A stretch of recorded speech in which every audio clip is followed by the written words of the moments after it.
Et c'est parti pour la 24e édition du Sziget Festival sur l'île de la Liberté à Budapest. 7 jours de concerts non-stop en Hongrie pour l'un des plus grands festivals européens de l'été. L'an dernier, plus de 440 000 fans s'y sont rués au programme des concerts géants, mais aussi du sport, de la culture et même des ateliers de yoga. C'est la 3e fois que je viens à Sziget. Pour moi, c'est la première fois. Lui, c'est mon fiancé.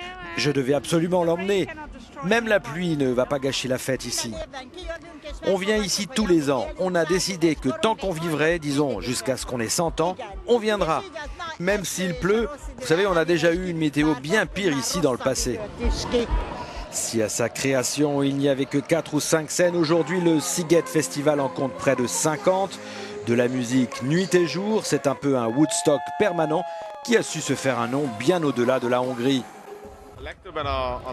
La plupart des gens qui achètent des billets pour la semaine viennent de l'ouest de l'Europe, d'Allemagne, d'Angleterre, de Hollande, de France et d'Italie. Et bien sûr, pour les tickets journaliers, nous avons essentiellement des Hongrois. Au final, nous avons ici une moitié de festivaliers hongrois et une autre moitié venant d'autres pays.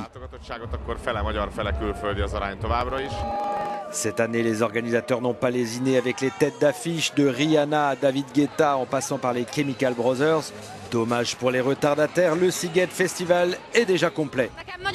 Il semble que ni la pluie ni la boue n'aient un impact sur les festivaliers, explique notre correspondante en Hongrie. Et ce n'est juste que le début du festival. Jeudi, il affichera complet et il ne pleuvra pas.